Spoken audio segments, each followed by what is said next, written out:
Morning class, this is Wednesday, April 15th. This is your lesson for today.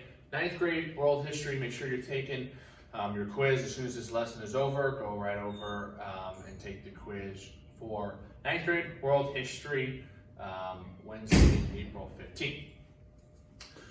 Okay, so let's review a little bit. We're still talking about Attila the Hun. We're going to review a little bit, and then we're going to have some new notes. Final conquest into Europe.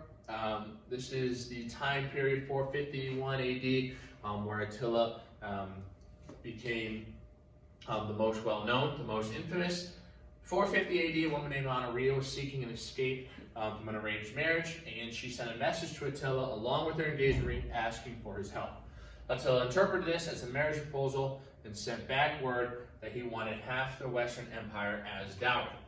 Honoria's brother Valentinian sent word back that Attila was mistaken, that there was no marriage proposal, that he was not getting half the Western Empire. Attila answered back that he was coming to get his bride, and he assembled his army to attack. Historians, this is Honoria, this is Valentinian, her brother. Historians believe that he had anywhere from 200,000 to 500,000 men. In 451 AD, he assembled this massive army in the plains here of the Great Hungarian Plain, and he began his attack into Europe, into modern-day Gaul, which at the time it was called Gaul, which is modern-day France. So he begins his attack into Europe, and here at this point in 451 AD is where we had the Battle of the Challenge, which we'll talk about in a second. But that was right here. So he made it all the way through and then up to here.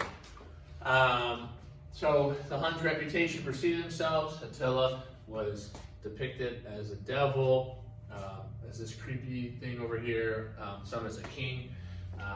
But the Hun army was a massive cavalry unit that struck quickly on their horses, burned villages, killed everybody. And so all the people that lived in that area at the time, in this area all around here, began to flee out to the west, to the south, to get out of the way of Attila the Hun. And pay attention to this 451 AD, and then 452 AD, this attack right here, we're going to talk about that in a second. But 451 AD, he attacks into Gaul, burning villages, killing civilians. People were fleeing away from him. His nickname at the time was Flagellum Dei, which means Scourge of God. So he finally was met by the combined forces of the Romans under Flavius Aetus. We talked about the Battle of Chalons. He was met there on the battlefield, and he was finally turned away and had to go back to the Great Hungarian Plains. Battle Catalaunian Fields, or the Battle of Chalons, was one of the bloodiest battles in European history, and it stopped him from going any farther. Okay, those are a review.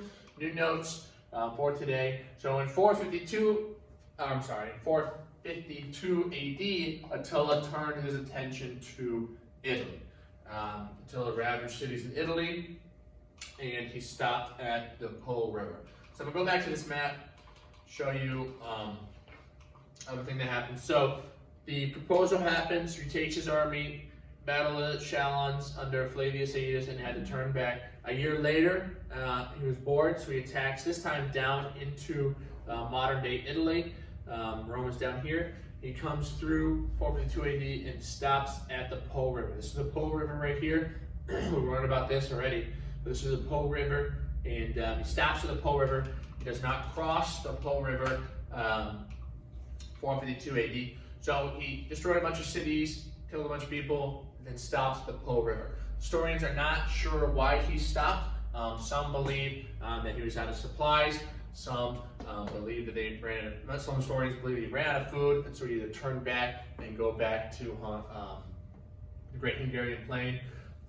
Some people believe that the Pope came out and offered him some money, or the Roman emperor at the time came out and gave him some money so he could turn and go away. But the historians aren't exactly sure why he stopped. Some historians think that there was a lot of disease and sickness in his army. They were tired and they wanted to go home. After being out for 2 years now, almost 2 years. So he stopped at the Po River, went back, That was it. Now we have his death, Roman numeral 6, 453. A year later, he died. He died from alcohol poisoning. Very few people think that he died from actual poisoning, but the general consensus is that he drank himself to death. After his death, his sons fought over control of the kingdom.